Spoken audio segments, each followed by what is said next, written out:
Assalamualaikum warahmatullahi wabarakatuh. Kali ini saya akan membahas soal keterbagian. Dapat kiriman soal dari teman, katanya bahan pelatihan matematika olimpiade tingkat SMP.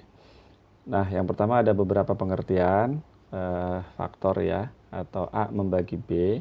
Nih, A membagi B jika ini. Kemudian berarti dalam hal itu bisa kita sebut A itu adalah faktor atau pembagi dari B. Atau boleh juga B adalah kelipatan dari A. Ini contohnya. 3 itu membagi 15 atau 3 itu faktor dari 15 karena 15 bisa ditulis 3 kali suatu bilangan, yaitu 5. 3 bukan faktor dari 20 atau 3 tidak membagi 20 karena 20 dibagi 3 ada hasilnya tapi ada sisa. Begitupun 4 bukan faktor 15 karena ini. Kemudian ada sifat ya. Kalau kita punya dua buah bilangan bulat, dalam hal ini B-nya tidak 0, maka terdapat seperti ini. Ini adalah nilai mutlak B ya. Jadi R itu adalah sisa. Sisa itu tidak boleh negatif, tapi kurang dari atau sama dengan nilai mutlak dari B. Jadi B-nya itu bisa positif, bisa negatif. Contohnya ini tadi. Ya. Kalau ini berarti R-nya itu 0.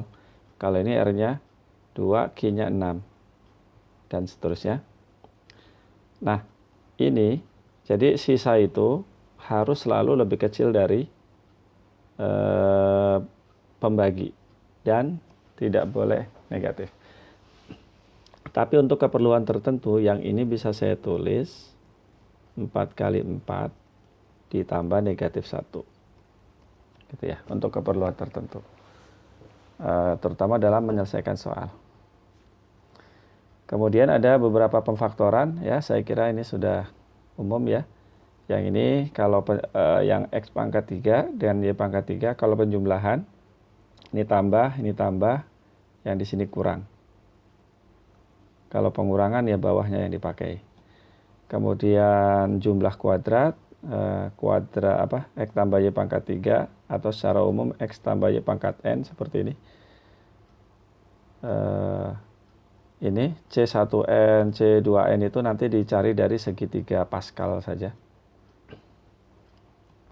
Tapi intinya nanti berkaitan dengan sifat yang bawah, suku-suku ini memuat X. Kecuali suku terakhir ya, itu tidak memuat X. Semuanya memuat X. Gitu. Suku terakhir saja yang tidak memuat X. Sehingga bisa saya tulis yang bagian akhir nih. Ini artinya X dikali sesuatu, misalnya M gitu ya, ditambah Y pangkat N.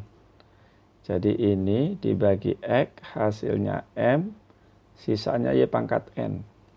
Hanya Y pangkat N-nya itu bisa jadi lebih besar dari X. Maka diuraikan lagi sehingga nanti sisanya kurang dari X. Kemudian ini ya, sisa pembagian AM tambah B pangkat N oleh A itu sama dengan sisa pembagian B pangkat N oleh A. Ini tadi. Oke. Atau kalau dalam bahasa kongruensi ya, di anak kuliahan ini ditulis kongruen dengan B pangkat N pada modulo A. Jadi pembagian dengan A. Ini contoh soal yang pertama. Jadi tugas kita adalah N pangkat 3 ditambah 14 harus ditulis dalam bentuk N plus 2 kali sesuatu. Nah, kita gunakan yang X pangkat 3 ditambah Y pangkat 3 tadi ya. Tapi 14-nya saya pecah menjadi 8 plus 6. 8-nya saya tulis begini. Gitu ya. Kemudian ini N plus 2. Lihat lagi di sebelumnya tadi. Kurangi 2N ditambah 2 kuadrat ya. Ditambah 6. Nah, artinya ini dibagi N plus 2, ini hasilnya, ini sisanya. Dan itu bisa ditulis ini ya, n plus 2 sama dengan ini ditambah 6 per n plus 2. Jadi agar n plus 2 itu membagi n pangkat 3 plus 4, maka ini semua harus bilangan asli, yang diminta bilangan asli ya. Kalau ini udah pasti bilangan asli nih. Tinggal kita berurusan dengan ini. Jadi agar n plus 2 membagi n pangkat 3 plus 14, maka 6 per n plus 2-nya harus bilangan asli juga. Jadi kalau begitu, n plus 2-nya itu harus bisa membagi 6. Ya berarti n plus 2-nya adalah faktor dari 6. Apa faktor dari 6? 1 gitu ya. Kemudian 2, 3, dan 6 itu sendiri. Ini karena yang diminta bilangan asli. Kalau bilangan bulat ya tentu ini plus minus, plus minus, plus minus. Plus minus 1, plus minus 2, ini plus minus 3, dan ini plus minus 6. Nah, berarti dari sini kan diperoleh negatif 1, ini 0. Berarti bukan bilangan asli kan? Maka kita peroleh dari sini. Yaitu n sama dengan 1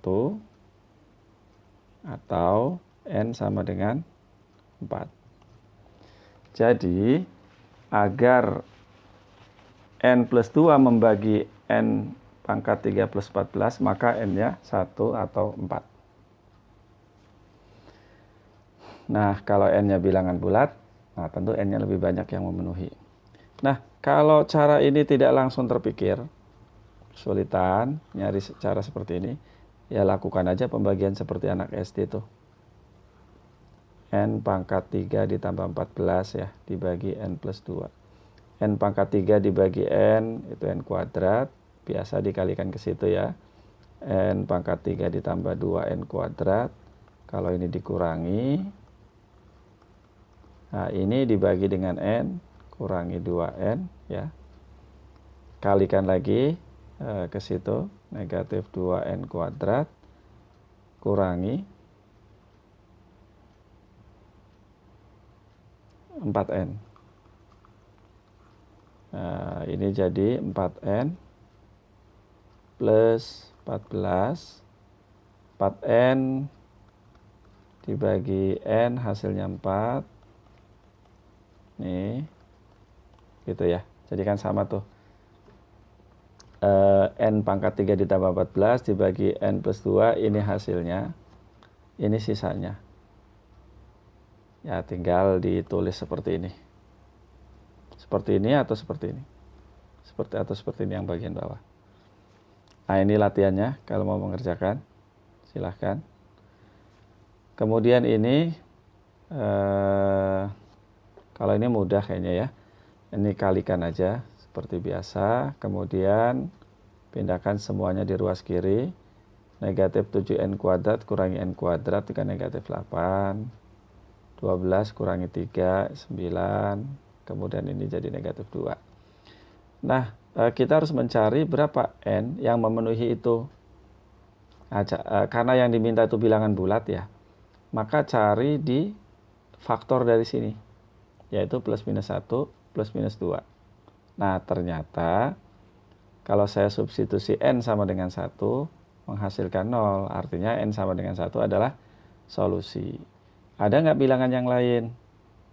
Nah, kalau begitu, kita lakukan pembagian ini dengan N kurangi 1.